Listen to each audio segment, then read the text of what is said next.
So, hi and welcome.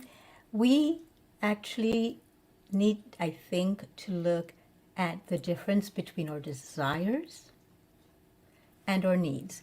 When I have a client, the first thing I ask when they first come to me is, what is the difference for you between your desires and your needs? And I have them write it out before we even start our session. They write out what are their needs, and then on another page, what are their desires? This is very important because in my work, I like to work by meeting people where they are. Because most of us have never accepted who we are, where we are in our lives, and the different experiences of our lives. And to me, acceptance is the clue to being at peace with ourselves. Acceptance of every single desire that's either been met or unmet, and also the ways in which we meet our needs. So, what are our needs? Our needs are very basic. Personally, in my opinion, we only have a certain amount of needs. We have some very basic needs. So, to me, one of the basic needs that we have is air, the most basic need, because we can do without a lot of things, but we cannot do without air. So after about 3 seconds, or even 3 minutes, maybe we can do that, but after that, forget it. Then we also can do without shelter or the need for safety, although according to Maslow, those are some of the things that we do need. Shelter, the feeling of safety. But that's not really true. It's a desire. What we really need is air, water. Those two we cannot do without, and sleep. At a very distant fourth comes food. But food comes in many forms. It can be the physical form as food, such as eating an apple, or a pear, or a mango, or squash. It could be healing on a very deep emotional level. It could be healing on a physical level. That could be the food that sustains us. That's nourishment. It could be also on a mental level. So those are our needs. They're very basic. And in a different episode, I will go into all of Maslow's wheel of the needs that he saw as having, which also includes the feeling for security and for shelter. Although I don't include those, because many people can live without shelter and they enjoy it thoroughly. And maybe we need to start going out more outdoors and living more for life outdoors to realize exactly what our true needs are. But we have a lot of desires. So desire is a want. A desire is something that we want, that we feel will make us feel better about ourselves, will make us happy, or that will bring us joy. But the truth is that joy comes from within. We already have joy. It's internal. It's already in us. We don't have to go out and seek it. That's the beauty of living and being alive, is that we have joy already within inside ourselves. So we don't have to seek it. We already have it. Everything that we need in life, we already have. What we need externally are the 3 basic needs: air, water, and we also need sleep. So you might say, but why does she keep saying food when we do need food to live? Well, there are breatharians who just live off of breathing and the waters. So some people say we need sun. We need sunshine, we need sunlight, we need sun, but we have daylight, and it doesn't matter even if it's for a short time in the winter. The sun is always there. We might not see it, we might not feel it because the clouds have covered it, but it's there. It's just moved to a different part, of the world. The planet is moving. We are on a moving planet, so that's all there is to that. So it's important to know what our desires are, because it is the desires that fuel or ruination.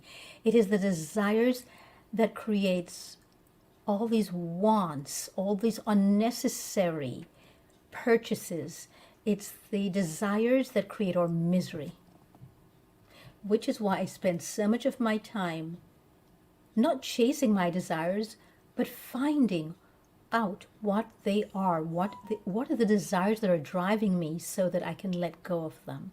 Because as long as I am tuned into them or not tuned into them and they're in charge, that spells misery and that limits the amount of healing that can take place. And I have devoted the rest of my life from now on until I leave this body to healing.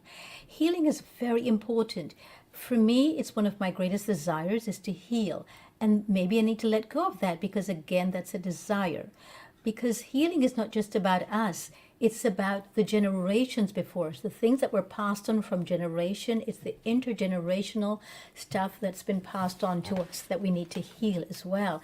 I did a lot of work with with therapists that work for Bert Hellinger on his family systemic constellation work of the intergenerational traumas and healing them. And I was just amazed at the intensity and the importance of this work. And I think it's something that we all need to do at some point in our lives. And I suggest if you have a chance to work with a therapist, I was actually being trained as a therapist for it, but I stopped because I just felt that the work was just burying me. It was so laden with so much trauma that I was exhausted. At the end of every session and in every training, I was just so exhausted, and I was exhilarated to return the next day, but I found that I was not the person to be a therapist for it because I was taking on too much of what was happening.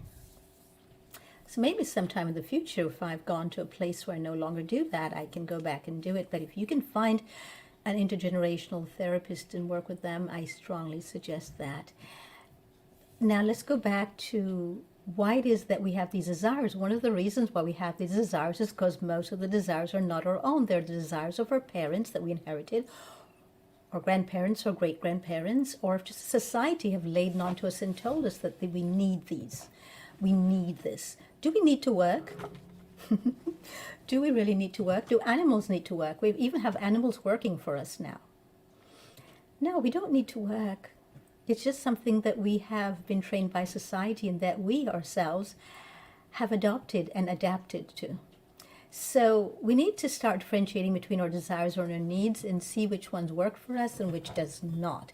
And how we obtain more air, more clean water and clean air, and sleep, not in detriment to anybody else or to ourselves, but how we can make sure that not only we have, but that everybody has it as well.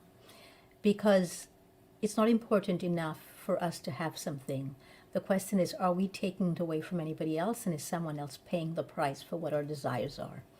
So I'm going to be going into depth in this in future episodes. I trust that you will partake in it by either letting me know below what are your own feeling about your needs and desires, which desires you wish to drop, which ones are leading you, because our desire for alcohol is just that, it's a desire, but it leads us down rocky roads of tremendous amount of degradation, and it is at the cost of our integrity and our spirit. And also, what do you think is the reason why we feel a need to drug ourselves? It's not a need, it's just a desire. So we need to start looking at the difference between our desires and our needs, and ways in which we can make sure that everybody's basic needs are met. And I think once those needs are met and people don't have to toil for them, don't have to beg for them, I think then it's much easier to differentiate between them and our desires. And then we can start looking at our desires and healing what is behind them. So thank you for tuning in today. I look forward to more of these little elegantly raw tidbits with you. And please subscribe and click the notification button. And you can subscribe also to my YouTube channel, because that's where you'll find these on a daily basis. Thank you. Actually, Monday to Fridays at this time. Thank you so much, everyone. And I look forward